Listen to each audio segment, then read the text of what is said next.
Graça e paz a você que está assistindo esse vídeo. Nós estamos aqui para apresentar a nova série de lições bíblicas, a série de lições do quarto trimestre de 2020, com o título Respostas Bíblicas a Perguntas Difíceis. Essa série será uma série de caráter apologético, onde apresentaremos perguntas que as pessoas geralmente fazem aos cristãos a respeito da fé.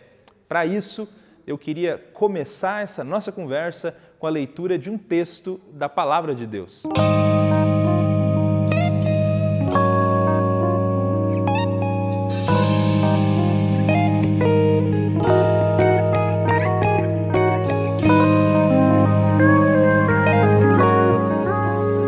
O texto da Palavra de Deus que nós iremos ler, ele se encontra na carta de Judas, no capítulo 1 da carta de Judas, no versículo 3. Eu queria que você prestasse bastante atenção na leitura que nós iremos fazer.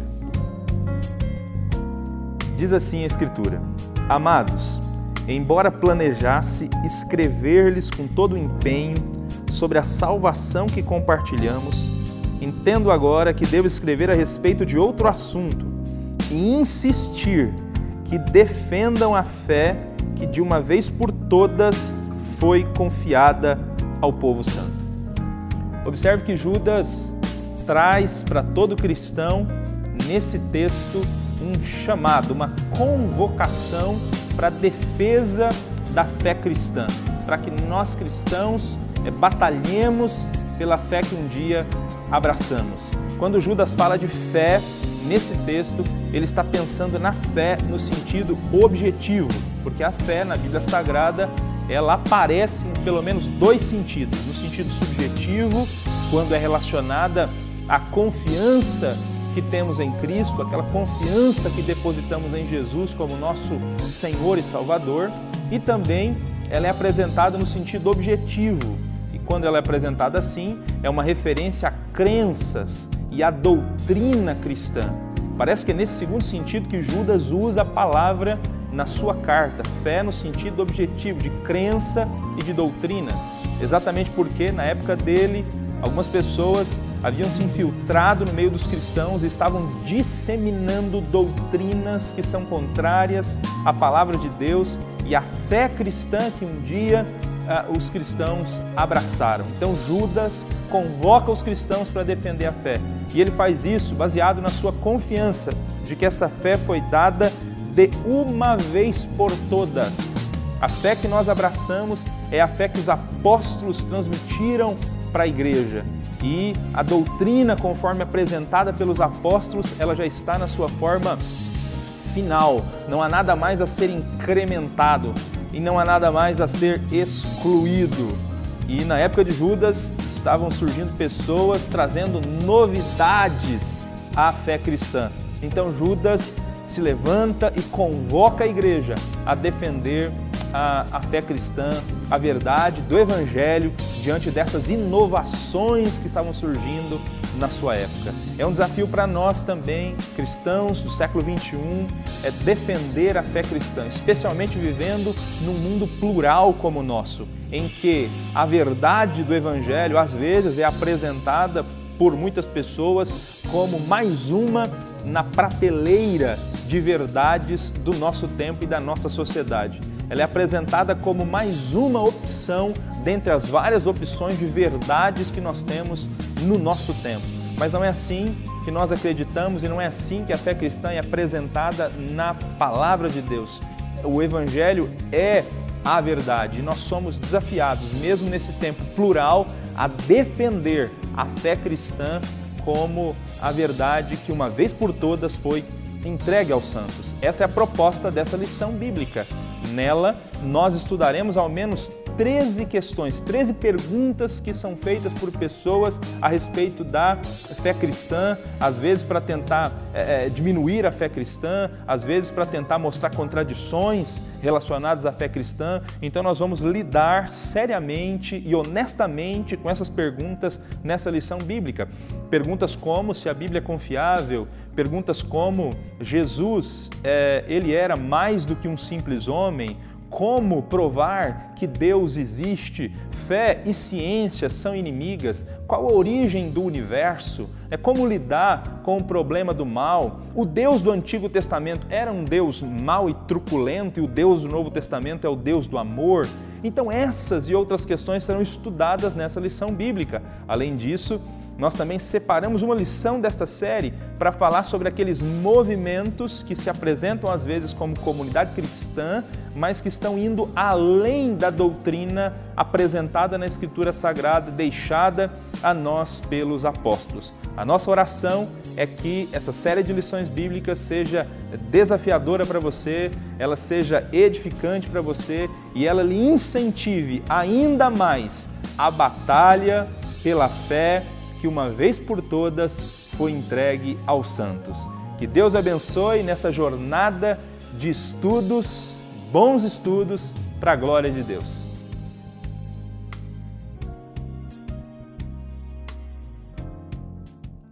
A paz do Senhor Jesus, meu irmão, minha irmã, sejam todos muito bem-vindos a mais um estudo da nossa lição bíblica.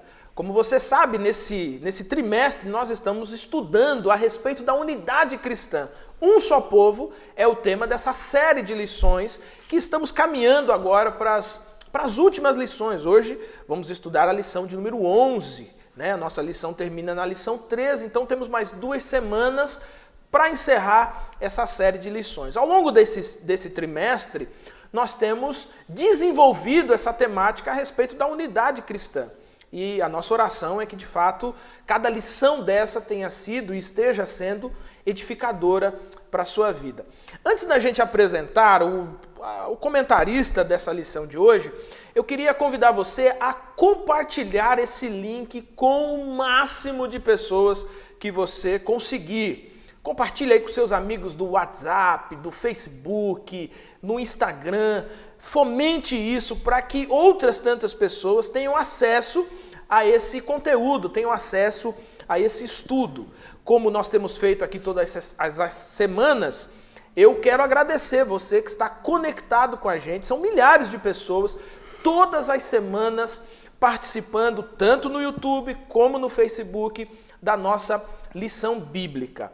Bom, a nossa lição de hoje é a lição de número 11, que vai falar sobre a natureza da Igreja de Cristo.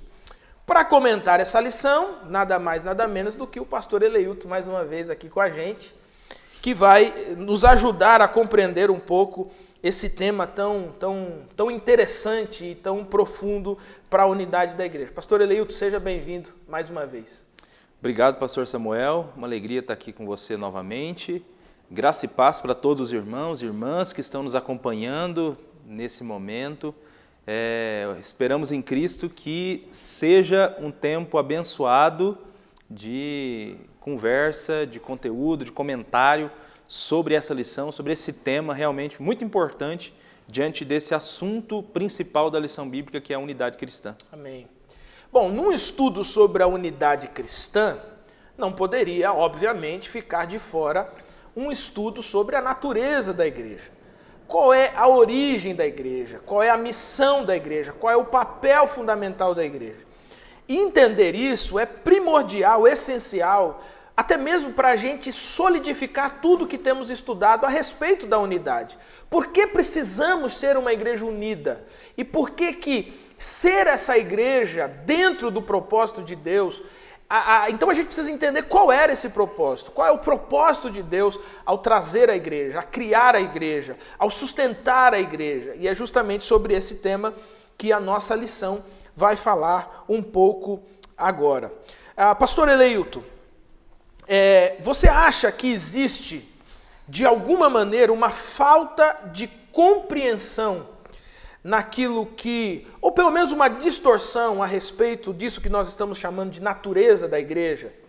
E aí eu emendaria com uma outra pergunta: qual é o perigo, ou qual é o equívoco? Aliás, qual o perigo de um equívoco como esse, nesse tema? Olha, com toda certeza existem inúmeros equívocos relacionados à compreensão da natureza da igreja, isto é, do que significa a igreja e o que significa ser igreja. Nessa lição de hoje, né, durante esse estudo, nós vamos verificar ao menos 2 equívocos muito comuns, né, a respeito do que é ser igreja, né, dentre os vários equívocos que existem, né? E eu penso que qualquer equívoco nesse sentido sobre o significado de igreja afeta diretamente a maneira como nós encaramos esse tema a unidade dos cristãos, né? Então, tem alguns assuntos, né, que vão ficar muito claros no desenrolar dessa lição, que se a gente erra na hora da conceituação do que é igreja, né, erra nesse significado, a unidade cristã ela é rasurada, ela é prejudicada de alguma maneira. Então, eu espero que durante esse estudo de hoje, tanto algumas dessas más compreensões sejam apresentadas e clarificadas e esse perigo, né, que a unidade cristã corre devido a essa má compreensão também possa ser devidamente colocado aqui. Uma das traduções para a igreja que a gente encontra na Bíblia é a palavra eclesia, né? Assim, percebe-se hoje em dia que mesmo a expressão grega eclesia, ela também sofre uma certa falta de compreensão, uma compreensão equivocada, né? Dito isso, assim, pastor Eleilton, qual é o real significado de igreja na Bíblia, né? Já que nós estamos falando de eclesia, né? A gente sabe que a palavra aparece mais de 100 vezes no Novo Testamento e a primeira pessoa, por exemplo, que cita essa palavra no Novo Testamento é o próprio Cristo, né? Então, qual é o significado de igreja na Bíblia, tentando fazer um contraponto aí sobre alguns desses equívocos, especificamente sobre a palavra igreja? Bom, como você mesmo disse, o primeiro que cita a palavra é o próprio Senhor Jesus. Então, me permita aqui, Mateus capítulo 16, essa citação está exatamente no versículo 18. Né? Jesus está em Cesareia de Filipos com seus discípulos, né? Ele tem os seus discípulos em torno dele, e aqui, nesse episódio, ele está fazendo algumas perguntas para os discípulos. Pedro responde, né, corretamente a uma pergunta do Senhor Jesus, e aí Jesus tem depois da fala de Pedro, Jesus diz para ele que não foi carne e sangue que revelou, que ele acabou de dizer, e aí Jesus diz para Pedro: também eu te digo que tu és Pedro, e sobre esta pedra edificarei a minha igreja, e as portas do inferno não prevalecerão contra ela. Então aqui está essa primeira menção da palavra igreja nos lábios do Senhor Jesus. Ela vai aparecer depois de novo, né, também no próprio Evangelho de Mateus, e são as únicas menções nos Evangelhos, né, são 100 vezes no Novo Testamento, mas nós não temos essa palavra em outros Evangelhos, a não ser essas 2 menções em Mateus, o restante é nas cartas e no próprio Apocalipse. Né? Quando Jesus usa essa palavra, ele está usando uma palavra que é muito comum entre entre aquelas pessoas que viviam naquele tempo, muito comum para os primeiros leitores do Evangelho, né? Porque eclesia nada mais é do que uma assembleia, né? A palavra poderia ser traduzida como assembleia, reunião, e ela indica, né, a palavra por si só indica um ajuntamento de pessoas, né? Um grupo de pessoas que se reúne para determinado objetivo, né? Até os linguistas vão dizer que quando a palavra foi cunhada, né, quando começou-se a se usar a eclesia, o significado era a convocação para uma assembleia. Esse é o significado de eclesia. Até daí porque, como a própria origem da palavra, etimológica da palavra, né, o ek e o kalel, né, chamados para fora, porque era essa convocação para a reunião. O tempo foi passando, e assim como acontece também no nosso idioma, né, no português, o tempo vai passando e as palavras vão ganhando novos significados. Então, com o passar do tempo, a eclesia passou a significar a própria reunião em si, né, o próprio ajuntamento em si. Então, assim, os gregos tinham as suas eclesias, tinham as suas assembleias, as suas reuniões, né, que eram convocadas para tratar de assuntos específicos de interesse daquela comunidade. Jesus diz que ele vai criar a eclesia dele. Então, não é uma palavra de origem cristã, né? Uma palavra evangélica que Cristo estava inventando naquele momento. É uma palavra comum. E ele está dizendo, eu vou criar a minha igreja, né? O meu grupo de pessoas que vai se reunir. E no caso da igreja, é um grupo de pessoas que se reúne em torno do Senhor Jesus Cristo, que se reúne em torno dos interesses do reino de Deus. É um grupo de pessoas que reconheceu que Cristo é Senhor, reconheceu que Cristo é Rei e se reúne em torno dele para adorá-lo, para conversar a respeito dos valores do reino de Deus, enfim. A igreja é a comunidade dos discípulos do Senhor Jesus Cristo, né, que se reúnem em torno do Senhor Jesus Cristo e se espalham também para cumprir a missão de Cristo no mundo. Né? Então, de maneira objetiva, isso que a gente entende ser igreja, né, olhando para o termo no Novo Testamento. É interessante a explicação, assim, aí eu vou fazer só uma provocação. Né? É muito comum a gente ouvir pessoas dizendo assim, geralmente pessoas que não querem a vida comunitária, elas dizem assim, igreja sou eu, né? Pela sua explicação, essa expressão já não existe, né? Porque igreja é um ajuntamento, né? E ainda, conquanto você, quando termina o ajuntamento, vai para os seus afazeres, você representa a igreja onde você se junta. Mas não é possível essa ideia de um indivíduo ser a igreja, né? É estranho à luz do Novo Testamento, né? Nós, mesmo separados, continuamos a fazer parte da igreja, representamos a igreja, somos discípulos do Senhor Jesus, mas igreja é a totalidade desses discípulos do Senhor Jesus, né? Então a própria palavra em si, ela já sugere a ideia de relacionamento, comunhão. Então, assim, é muito estranha essa ideia. Às vezes as pessoas falam isso, né? Você já deve ter ouvido essa expressão, né? Ô, irmão, aí a pessoa pergunta, né? Você não está vindo, você não está se juntando, né? O que está acontecendo? Ele, não, eu tô cultuando em casa. Agora a gente está, de fato, cultuando em casa, né? E aí ele diz assim, porque a igreja sou eu, né?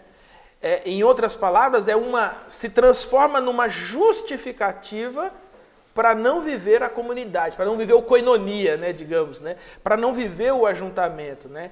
Então, olha, se você costuma dizer essa expressão, você precisa entender o seguinte, isso aqui representa, a igreja de Jesus representa todo o povo de Deus.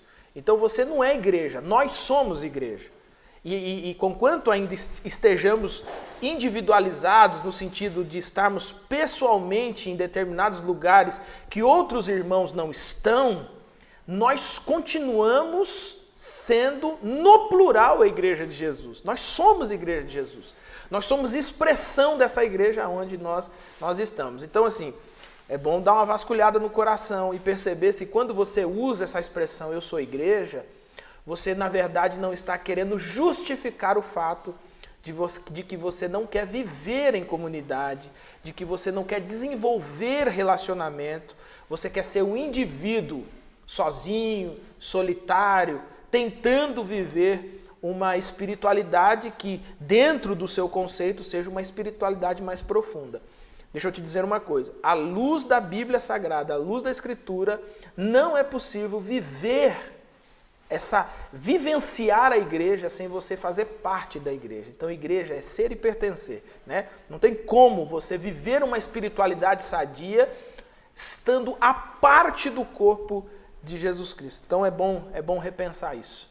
Estou errado? Está correto, é isso aí mesmo. Professor Eleilton, a gente sempre dá uma... Pastor, olha só, na teologia há conceitos assim muito importantes sobre a igreja, né? Para você que não está muito familiarizado com esses termos, a teologia existe uma disciplina, a teologia sistemática existe uma disciplina chamada eclesiologia. E qual é o papel dessa disciplina? É justamente desvendar, ou nos ajudar a compreender a natureza da Igreja de Cristo, o propósito da Igreja de Cristo, a missão da Igreja de Cristo. Então, voltando aqui, pastor Eleilton, no estudo da eclesiologia se fala de pelo menos 2 aspectos da igreja, né? Poderia nos falar um pouquinho sobre esses 2 aspectos e qual é a importância de nós termos clareza nesses 2 aspectos de como a igreja se manifesta, digamos assim?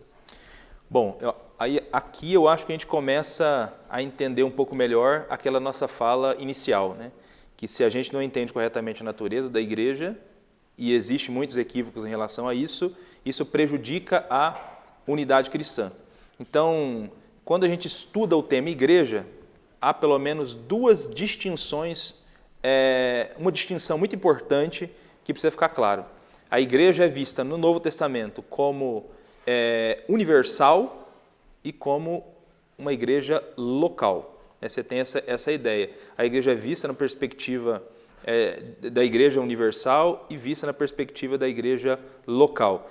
Esses 100 usos que você disse, que você comentou, né, que nós temos no Novo Testamento, com toda certeza, a maioria desses usos é o termo sendo usado para uma igreja local. Né? Mas nós temos vários usos desse termo para a igreja universal. O que é a igreja universal? Obviamente não pode confundir aí, né? Não é essa igreja universal que... Não é a universal que a gente tem, assim, no nosso bairro. Que tem no Brasil em alguns lugares aí. Não é essa. Essa aí, inclusive, ela está... Enfim, deixa eu falar, né? Não vamos entrar em polêmica. Vamos entrar em polêmica, não. Mas vamos lá. A igreja universal, quando a gente usa esse termo na teologia sistemática, é para se referir à igreja de Cristo, né, como uma referência aos cristãos que estão em todos os lugares. Eu disse que a igreja é a comunidade dos discípulos de Jesus. E onde estão os discípulos de Jesus? Eles estão espalhados pelo mundo todo. Então, quando a gente pensa nos discípulos de Jesus em todo o mundo, né, nessa comunidade de discípulos de Cristo do mundo todo, nós estamos nos referindo à igreja universal. Nesse sentido, só existe uma igreja. Não tem duas igrejas universais. Então, quando Jesus diz assim, edificarei a minha igreja, é óbvio que ele está pensando... Aqui nós temos um uso desse termo no sentido de igreja universal. Jesus não edificou duas igrejas, ele não edificou 3, não edificou 4. Jesus edificou uma igreja. Do qual ele é o pastor, inclusive. Do qual ele é o pastor, exatamente, dono, né? Paulo disse que a igreja é coluna e alicerce da verdade. Quando ele falou isso, ele está pensando na igreja, na sua totalidade. Enfim, há vários textos na Bíblia que a palavra igreja é usada para se referir ao corpo de Cristo, né, espalhado pelo mundo inteiro, essa única igreja de Cristo. Mas aí é óbvio, essa única igreja de Cristo, né, esses cristãos espalhados por todo mundo, eles se reúnem nas localidades onde eles estão, né, nos espaços geográficos onde eles vivem. Né? Daí surge a ideia de igreja local. O que é a igreja local? A igreja local é essa comunidade de discípulos de Jesus que vive em determinada área geográfica e se reúne para celebrar o Senhor Jesus, que se reúne, né, para celebrar as ordenanças, né, se reúne para cumprir a missão aqui nessa sociedade, nesse contexto em que esses discípulos de Jesus vivem. Então isso é a igreja local. Aí sim, igrejas locais nós temos inúmeras igrejas locais, várias igrejas locais espalhadas por todos os lugares. Então, assim, todo cristão, em tese, ele faz parte da igreja universal e ele faz parte de ou deveria pelo menos fazer, né? Tem cristão que não gosta muito da igreja local, né? O pessoal que usa a desculpa que você citou a princípio lá, mas assim, todo cristão deveria estar inserido na vida de uma comunidade local. Então, aí agora sim, pegando esses dois conceitos, por que não entender isso é prejudicial para a unidade cristã? Porque se eu achar que a minha comunidade local, ela é a totalidade da igreja, e perder essa perspectiva de que os discípulos de Jesus estão em todo o mundo, né, isso pode ser um grande obstáculo para a unidade, porque assim, nós somos irmãos e fazemos parte da mesma família desses cristãos espalhados por todo o mundo. E vira uma seita, né? E vira uma seita. Se você se fechar desse jeito que vai virar uma seita, exatamente. Para você que não está muito familiarizado também com o termo, uma das características de uma seita é reivindicar para si a ideia de ser única igreja do Senhor, né? Então olha para dentro de si mesmo e diz, nós somos a única igreja verdadeira. Todas as igrejas são falsas, nós somos a única igreja verdadeira. Se você não estiver matriculado na nossa igreja, você não vai ser salvo, né? E aí nós vemos, isso é exposto na história, né? O próprio catolicismo romano trouxe isso por muitos anos. Recentemente, em uma das comunicações, né, do Papa, ele faz novamente essa referência. Não, pode haver outras igrejas desde que elas estejam ligadas a essa igreja, que ele chama de igreja-mãe. Fora dessa igreja-mãe não há salvação. Mas não se engane, Não se engane. Há inúmeras igrejas evangélicas, ou ditas evangélicas, que também se utilizam dessa prerrogativa de serem o único povo de Deus, tá? É o povo remanescente, é o povo salvo, o único povo salvo. E aí, quando nós olhamos para a Escritura, não é bem isso que a gente enxerga. Pastor Elito, poderia falar um pouquinho assim, sobre essa questão também da igreja visível e da igreja invisível? Sim, é outra diferenciação que existe, né, dentro da teologia, quando a gente vai conversar a respeito de igreja, né?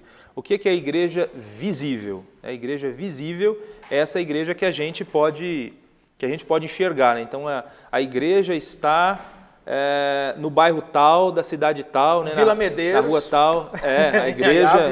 A igreja de Vila Medeiros, onde você congrega. A igreja de Santana, onde eu congrego. Então, essa igreja está lá. Aí você vai lá nos momentos em que há celebrações, então tem cristãos lá, e essas igrejas têm uma lista de membros, tem uma lista de cadastrados, aí tem o nome lá de quem faz parte daquela igreja, de quem são os cristãos que se reúnem ali. Então essa é a igreja visível, é a igreja que, da perspectiva humana, né? A igreja que nós enxergamos. Contudo, quando a gente vai para essa igreja visível, né? Numa celebração dessa da igreja de Vila Medeiros ou de Santana, tem lá 100, 200 pessoas reunidas louvando a Deus. Quem sabe se essas 100 ou 200 pessoas realmente são convertidas e são discípulas de Cristo mesmo, é o próprio Deus. Cristo que sabe. Só o Senhor conhece os que são dele. Então, quando a gente fala de igreja invisível, nós estamos pensando nessa igreja da perspectiva de Deus. Deus sabe quem são os cristãos verdadeiros, né? Quem realmente fez uma profissão de fé verdadeira. Então, existe uma igreja invisível dentro da igreja visível. Ah, pastor, mas então tem gente na igreja visível que pode ser que não é cristão, que a gente trata, né? Como? Mas tem, né? Tem. A Bíblia Sagrada fala que tem gente que está no nosso meio, mas que não é dos nossos. Não cabe a nós julgar, mas o joio e o trigo crescem juntos, né? Aliás, a ideia do texto é justamente trazer essa concepção, né? Não cabe a nós saber quem é ou quem não é. No último dia, Cristo vai separar quem é quem, né? Ele vai usar o exemplo do joio e do trigo, do bode, das ovelhas, né? É isso aí. Então, meu irmão, não seja bode, não seja joio, né? É isso aí. Agora, é interessante, pastor Eleito, porque conquanto a gente não saiba quem são as pessoas que são verdadeiramente salvos em Jesus Cristo, pertencem à igreja de Jesus Cristo, é sempre importante a gente frisar que há de fato um vasculhar do próprio coração, uma busca por Jesus Cristo, para que a sua vida seja edificada dentro dessa igreja invisível, né? É isso aí. Essa vivência espiritual, né? Com toda certeza. Uma vez que alguém se declara discípulo do Senhor Jesus Cristo e passa a segui-lo, existem algumas evidências, né, que mostram que a pessoa é ou não é discípulo do Senhor Jesus Cristo. Então é óbvio, né, olhando de repente para a vida de uma pessoa, você tem uma leve desconfiança. Você tem uma leve desconfiança. Assim, mas por que a gente diz que não dá para a gente saber com certeza e não cabe a gente julgar? Porque o nosso julgamento, de repente, é falho. De repente, você está olhando alguém, ela tem toda a pinta de que ela é um cristão, faz parte da igreja invisível, né? Mas Deus conhece o sepulcro coração. Caiado, disse Jesus, é um né? sepulcro caiado, exatamente. E, de repente, tem um outro que você acha que não é e realmente é um discípulo de Jesus. Mas, assim, de fato, a Bíblia mostra que é pelo fruto que a gente conhece, né, quem é a pessoa. Né? Então, assim, as atitudes mostram, né, a quem o coração da pessoa pertence de fato. Verdade. Bom, você falou no começo que há pelo menos dois equívocos que são apresentados, né? Que pelo menos a nossa lição bíblica de número 12, ela tratou, número 11, melhor dizendo, ela tratou pelo menos desses dois equívocos.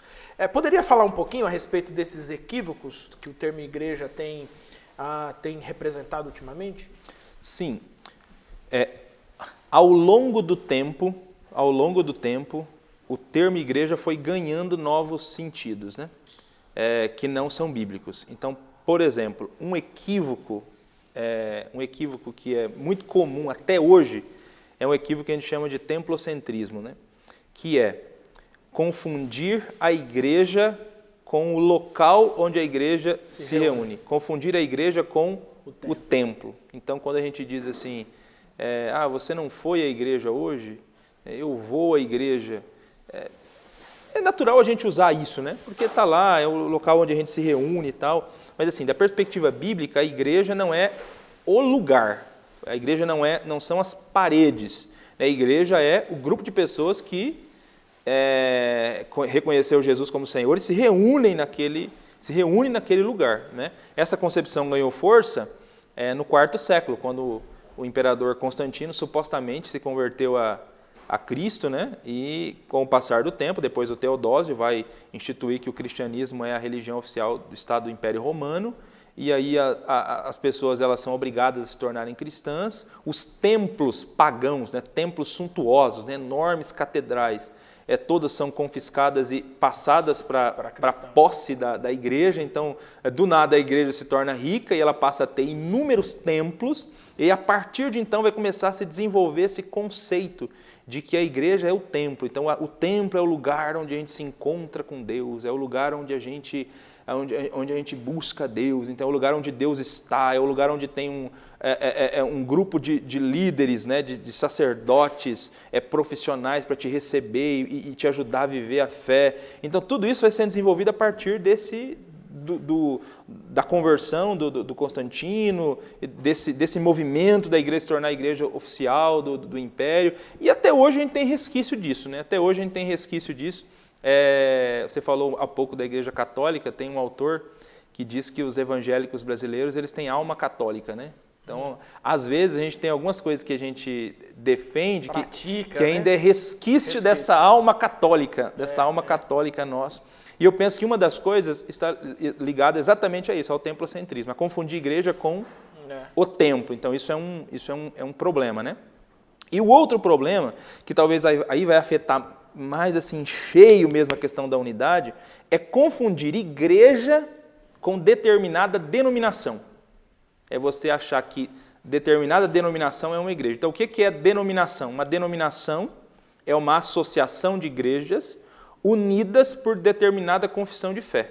Então, a Igreja Adventista da Promessa é uma denominação. Então, quando você diz que a determinada denominação, ela em si mesma, né, representa ou é a igreja como um todo, a totalidade da igreja, que aquela igreja é a igreja que é o povo de Deus e não há ninguém que esteja fora da barca, né, ou do grupo de fiéis dessa determinada denominação é salvo ou pertence à igreja, então isso é um problema. E infelizmente, ao longo do tempo também, com o surgimento das denominações, e aqui não é o caso entrar nessas questões, mas com o surgimento das denominações, muitas denominações começaram a arrogar para si o título de única igreja de Cristo na Terra.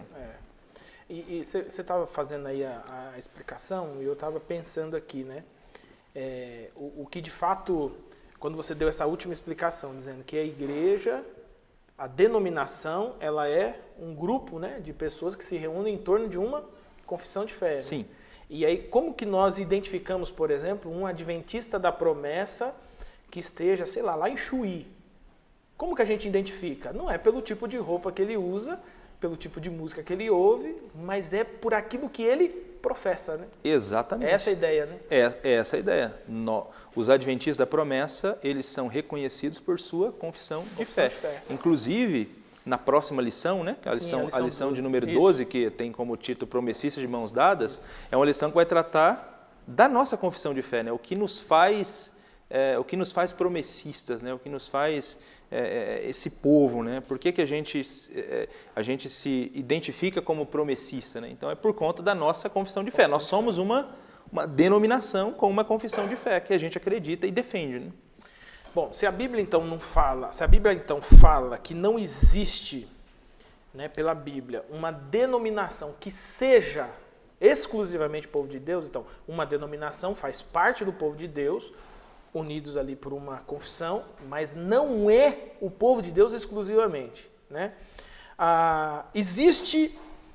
Então não se pode confundir isso com o povo de Deus que existe no mundo, certo? Parece que também essa foi a conclusão a que chegou o fundador da IAP, né, o pastor João Augusto da Silveira, na década de 30, né, quando ele faz basicamente uma afirmação parecida com essa. Seria mais ou menos isso mesmo? Aliás, irmãos, isso é muito interessante, assim. Essa oportunidade de ler alguns escritos do pastor João Augusto, né? E nós estamos falando de um pouco mais de 80 anos para trás, né? Vai dar 88 anos. 88 anos. A gente tem de fundação, né? Mas você pega alguns escritos e você percebe a clareza e a profundidade que o pastor João Augusto possuía de assuntos assim que até hoje são assuntos complexos, né? E como ele destrinchava isso com uma certa simplicidade e profundidade ao mesmo tempo. Mas parece que nesse texto ele afirma assim, claramente que a denominação não é o povo exclusivo de Deus, mas ela faz parte dessa igreja invisível de Deus manifestada no mundo. É isso aí. Essa tua fala, né, relacionada aos textos antigos, né, é muito legal. Quando a nossa denominação fez 80 anos, lá em 2012. Em 2012 nós completamos 80 anos de história. Nesse ano eu fui desafiado a fazer uma pesquisa, né, sobre textos antigos do pastor João Augusto para publicar. E a gente publicou vários devocionais, vários textos no portal IAP, textos do nosso fundador. Inclusive eles estão disponíveis até hoje, né? Se você acessar o portal, você vai encontrar todos esses textos. E aí um desses textos é um texto escrito em 1938, ele está explicando o nosso nome denominacional. Então, assim, antes de nós nos chamarmos Igreja Adventista da Promessa, o nosso nome era a Universal Assembleia dos Adventistas da Promessa. Então, esse era o nosso nome denominacional. A base era o texto de Hebreus 12, versículo 22, né? O finalzinho do texto fala da Universal Assembleia. Então, aí ele vai explicar, ele vai pegar cada termo desse, Universal Assembleia, Adventistas e Promessa, e dizer o porquê do nome. Então, quando ele chega na expressão Universal Assembleia, ele diz assim, ó, que nós estamos usando esse termo para ser nosso título, o nosso nome denominacional, mas nós não estamos querendo dizer com isso que somos a única igreja de Cristo na Terra. E aí ele coloca lá nesse artigo dele, Deus tem salvos em todas as denominações. Nossa, que legal isso. Né? Então, assim... Profundo também, né? Exatamente. Nós acreditamos, as denominações, elas existem, nós somos uma denominação, e somos porque estamos reunidos em torno de uma confissão de fé, a confissão de fé promessista, que nós defendemos, né, que nós acreditamos, mas esse fato não faz com que a gente acredite que nós somos o único povo de Deus na Terra, né? Deus tem salvos em outras denominações. Quando a gente pensa na igreja universal, que a gente já comentou aqui, né? Os discípulos de Jesus espalhados por todos os lugares, né? Então Deus tem salvos além da nossa confissão de fé, além da nossa denominação. Eu acho que no estudo sobre unidade cristã, isso é muito importante. De novo, crer nisso não significa desvalorizar a nossa confissão de fé. Eu ia fazer essa pergunta agora, né? Eu ia justamente fazer esse link, né? Para uma pessoa mais desavisada que ouve a expressão, ela pode chegar à conclusão, então, de que a confissão de fé que nós possuímos, ela é insignificante ou até certo ponto ela pode ser facultativa, digamos assim. E não é bem assim o raciocínio, né? Não é bem assim o raciocínio, porque a confissão de fé que nós temos, ela nasce das nossas percepções sobre a Escritura Sagrada, né? A luz que nós recebemos do Espírito na nossa interpretação da Escritura Sagrada. Então nós entendemos que aquilo que a gente acredita é aquilo que a Bíblia expressa, e por isso estamos unidos em torno dessa confissão de fé. Foi, talvez, né, de repente, alguém chegasse a essa conclusão, né, de que a confissão de fé seria opcional, que nós já comentamos aqui, mas a próxima lição é uma lição sobre a confissão de fé. A nossa confissão de fé, para mostrar que a nossa confissão de fé ela é importante. Apesar de reconhecermos que não somos a única denominação, mas assim, nós temos razões para continuar defendendo a nossa confissão de fé, né? Nós entendemos que ela representa aquilo que a Bíblia Sagrada diz, né, sobre os temas que nós professamos crer. E temos defendido a nossa confissão de fé com clareza, com simplicidade, mas com a Bíblia aberta. Com a maior tranquilidade do mundo. Aqui ninguém é raivoso, né, para defender a nossa confissão de fé. É com a Bíblia aberta. Por quê? Porque a Bíblia explica a Bíblia. Né? Essa é uma máxima, né, da bibliologia. A Bíblia explica a Bíblia. Então, conforme estudamos a Bíblia, nós vamos compreendendo com clareza. Olha, a nossa compreensão nos levou a essa conclusão aqui. Então, é isso que nós vamos ser, é isso que nós vamos fazer, é isso que nós vamos defender. Né? Então, em momento algum, afirmar que a Igreja de Jesus Cristo está presente em todos os lugares e nós não somos a única denominação que seja Igreja, né, verdadeira de Jesus Cristo, não faculta o fato de que temos uma confissão de fé biblicamente explorada, biblicamente defendida, biblicamente sustentada, né? E que tem sido bênção na vida de muitos irmãos e irmãs, e na nossa vida, inclusive, que somos pastores nessa igreja. Né? Exatamente, é isso aí. Você falou de algo aí que eu achei muito interessante, né? Assim, nós temos construído uma confissão de fé à luz daquilo que a Escritura Sagrada diz, né? E sem ser raivoso, né? Sempre conversando com a Bíblia aberta. Então, assim, nós temos um livro que resume essa nossa confissão de fé, que é o Doutrinal. O Doutrinal está na sua 10ª edição. Ao longo desse tempo, um ou outro assunto que a gente entendeu, né, que a gente avançou um pouco mais no entendimento de um ou outro assunto, isso foi sendo construído também ao longo da história. Então, só para citar um exemplo aqui, né, lá no início da nossa história, nós entendíamos que Jesus Cristo havia morrido numa sexta-feira, ressuscitado num domingo. Na década de 60, estudando a Bíblia, porque sempre a Bíblia é aberta. Apesar de termos uma confissão de fé, nós continuamos acreditando que a Bíblia é a única regra de fé e de conduta. Nós não estudamos a confissão de fé, nós estudamos a Bíblia. A Bíblia, exatamente. Então, assim, o que é importante, o que é mais importante é a Bíblia. A Escritura Sagrada. A Bíblia Sagrada está aqui, ó. E aí a confissão de fé, nós entendemos que ela é uma expressão daquilo que a Bíblia Sagrada apresenta. E se a gente entender que tem alguma coisa aqui no nosso estudo da Escritura Sagrada, né, que pode ser melhorado, a Bíblia Sagrada sempre tem a última palavra. Né? A gente não coloca assim, né, confissão de fé e Bíblia. Né? A Bíblia Sagrada sempre tem destaque. A gente não estuda mais a confissão de fé do que a Bíblia. Né? Nós estudamos a Bíblia para entender e para avançar na própria confissão de fé. Né? E é importante também frisar, de repente, na próxima lição a gente pode explorar isso um pouco mais, é que em pontos cruciais da nossa confissão de fé, né, pontos salvíficos, pontos a respeito de Cristo, a respeito da redenção, não houve alteração alguma, nenhuma, nem talvez uma coisa ou outra de semântica, né, a própria língua portuguesa que se altera bastante, né, se modifica bastante. Ou seja, aquilo que a Adventista da Promessa cria lá atrás, do ponto de vista daquilo que é central da Escritura, ela continua crendo até os dias de hoje. Né? Exatamente. Isso tem muito a ver com outro estudo que a gente até fez aqui foi durante essa série de lições, né? Unidade a qualquer preço. Unidade a qualquer preço, deixa isso bem claro bem lá. Claro. Né? Bom, pastor Eleilton, então, se uma denominação não representa, aliás, a denominação representa, a denominação não é o povo exclusivo de Deus, né? O povo único de Deus no mundo. Então, nós vimos que a Igreja de Cristo, ela tem essa manifestação invisível, visível, ela é local, ela é universal.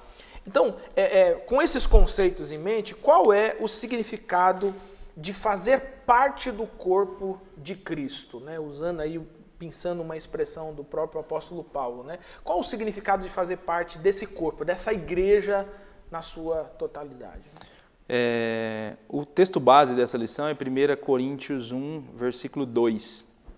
Nesse texto a gente tem bem claro a ideia que a gente apresentou da igreja universal e da igreja local. Né? Então Paulo começa, a igreja de Deus que está em Corinto. Então, igreja local, da cidade igreja da cidade de Corinto. E a igreja que está, né? Que está em Corinto, é isso aí. Aos santificados em Cristo Jesus, chamados para ser santos, com todos os que em todo lugar, com todos os que em todo lugar invocam o nome de nosso Senhor Jesus Cristo, Senhor deles e nosso. Aqui a gente tem então a ideia da igreja universal, né? Aqueles que estão espalhados em todos os lugares estão invocando o nome do Senhor Jesus Cristo. Eu acho que quando a gente pensa nisso, nessa ideia da igreja universal, acho que a gente deveria agradecer a Deus e glorificar a Deus por fazer parte dessa grande família, né? Dessa grande família de cristãos em todos os lugares, orar inclusive pelos cristãos espalhados pelo mundo, né? E que estão cumprindo a missão, de repente em lugares onde a nossa denominação, por exemplo, não entrou ainda, mas que já existem cristãos lá pregando o evangelho. Sim. Então acho que a gente tem que louvar a Deus por fazer parte dessa família. Inclusive as lições bíblicas desse trimestre, nós começamos a orar pela igreja perseguida, né? Nos momentos missionários a gente tem pedidos de oração pela igreja perseguida. Na maioria desses países em que há uma igreja ali perseguida e o evangelho sendo pregado, a nossa denominação não conseguiu chegar ali ainda, mas há cristãos ali. Então nós oramos por eles. Nós oramos por eles, nós somos um com eles, nós devemos nos alegrar com o avanço do evangelho nesses lugares. Então acho que a gente tem que glorificar a Deus e agradecer a Deus também por fazermos parte dessa família maior de cristãos espalhados em todos os lugares. E essa é a igreja invencível, né? A invencível, imatável, que as portas do inferno não resistem contra ela. Exatamente. Essa é a igreja que ninguém mata ela. Ninguém mata. Ainda que uma igreja, né, a gente vê muito isso, né, pastor Eleuto, em determinados países que derrubam a igreja e matam cristãos, queimam cristãos, e aí a falsa ideia, né, acabamos com a igreja. Não acabou não. Essa igreja ninguém acaba com ela, ninguém mata ela, porque é o próprio Cristo que sustenta ela e sustentará até a volta dele, onde essa igreja será glorificada. É isso aí. Pastor Eleuto, última pergunta então. Estamos agora, assim, para a gente encerrar, a gente está vivendo um período de muitas incertezas para igrejas locais, congregações, né?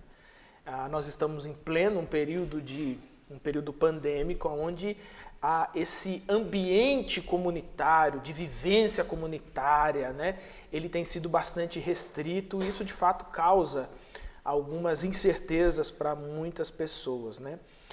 Qual que é a importância, então, tendo em vista esse cenário todo, ou seja, nós estamos vivendo um período de distanciamento, qual é a importância, ainda que num período como esse, de pertencer a uma igreja local? Eu penso que faz toda a diferença, ainda mais pensando num período como esse, né?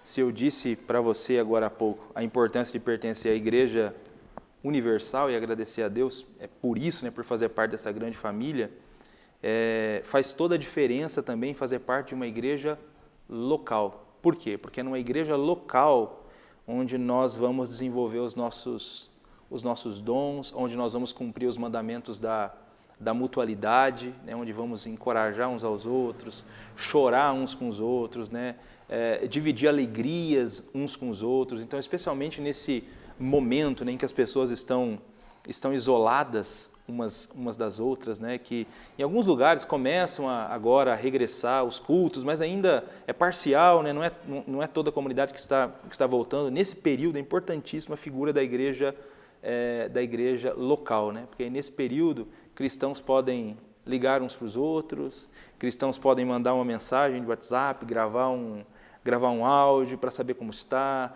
orar uns pelos outros, né, diante das incertezas, diante das dores emocionais que esse período acaba gerando, né, em algumas pessoas.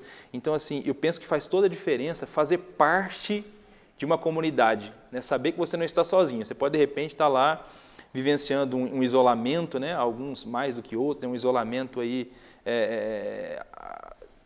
que você fique bem restrito ali com a sua família, mas assim, nós não estamos sozinhos, né? Nós temos uma comunidade que está orando pela gente. A igreja está viva, né? A igreja está viva, né? A igreja está viva, está espalhada. Então, acho que faz toda a diferença fazer parte de uma comunidade local nesse período. Amém, amém. Meu querido irmão, minha irmã, a igreja não acaba não, viu? E também não vai morrer, não. E ela também não vai ser destruída. Ainda que estejamos aí, você pode estar aí sem poder sair, isolado. De repente você é até de um grupo de risco, mas você recebeu um telefonema de alguém, da comunidade.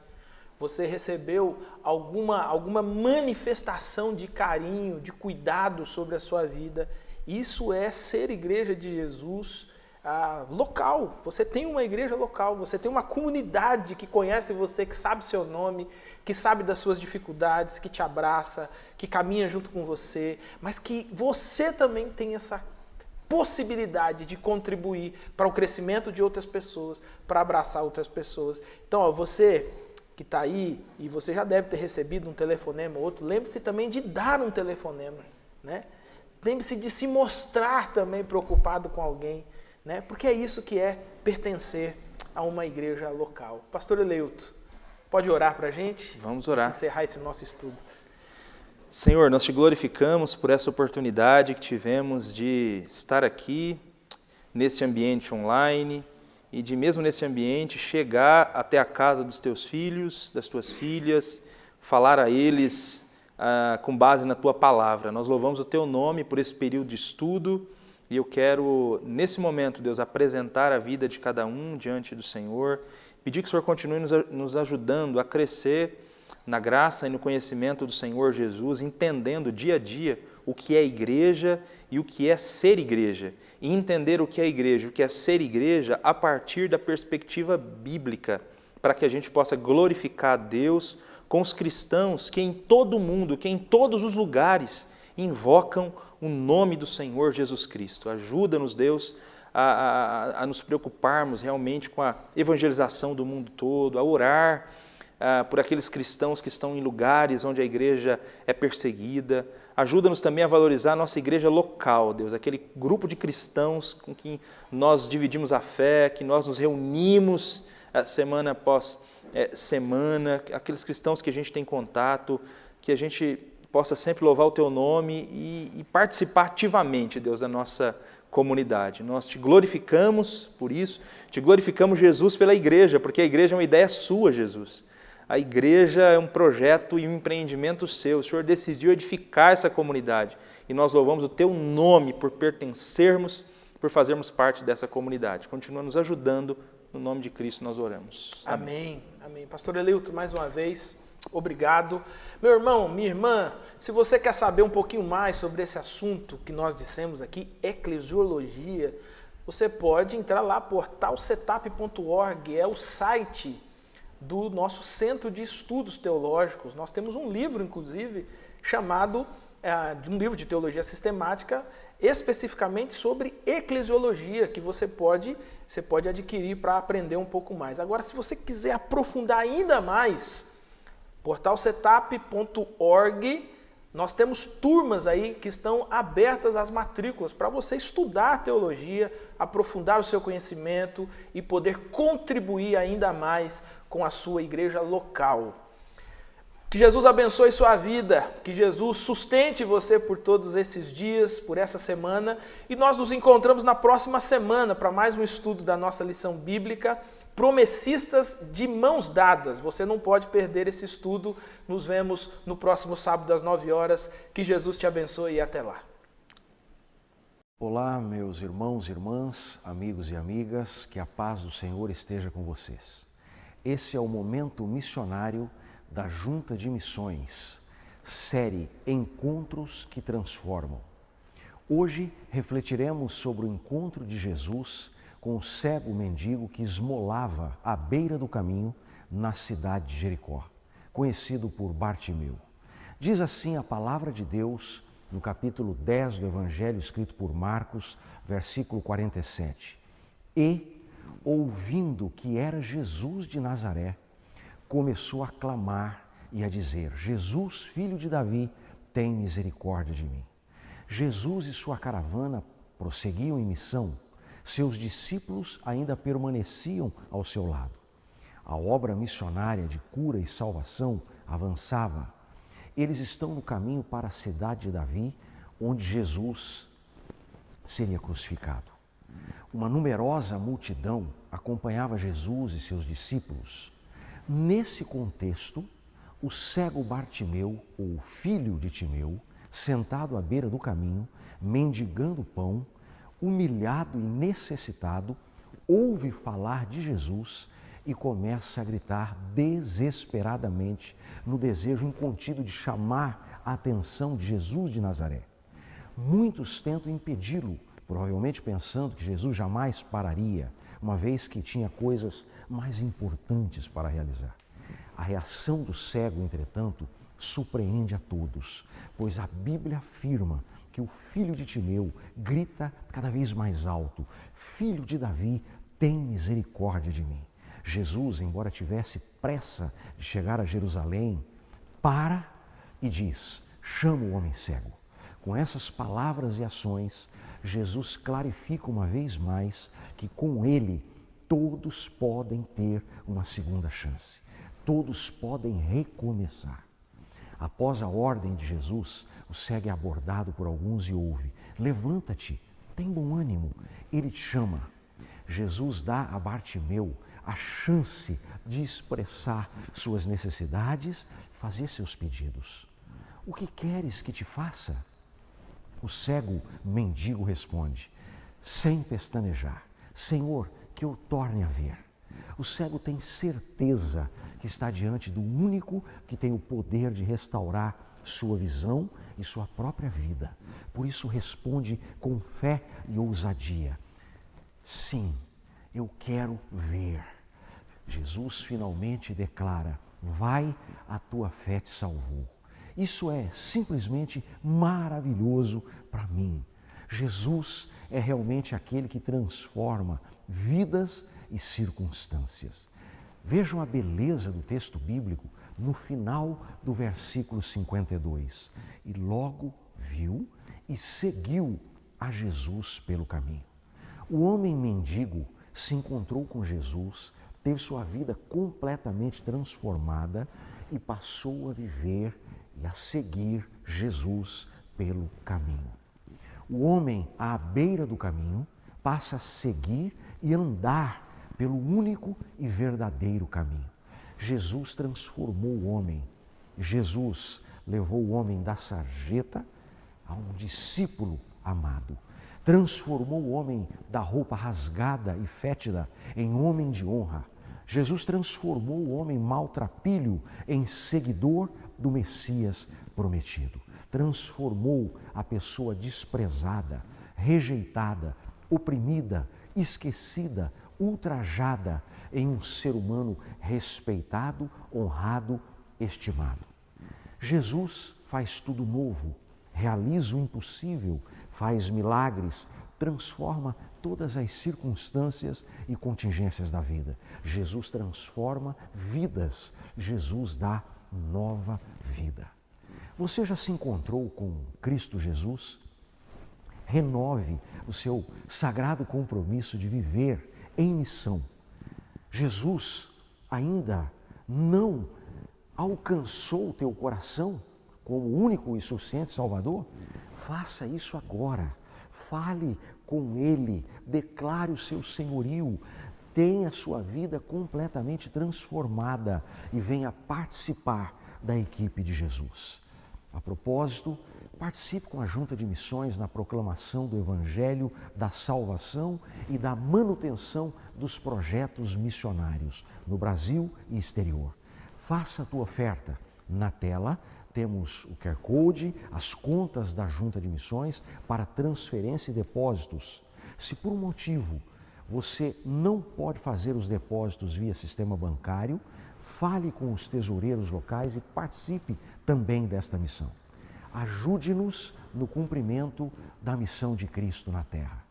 Ao orar por missões e pelos projetos missionários, apresente também os países e os cristãos perseguidos da janela 1040. Acompanhe nas lições bíblicas e participe conosco das intercessões. Que Jesus continue te abençoando com a sua maravilhosa paz. Amém.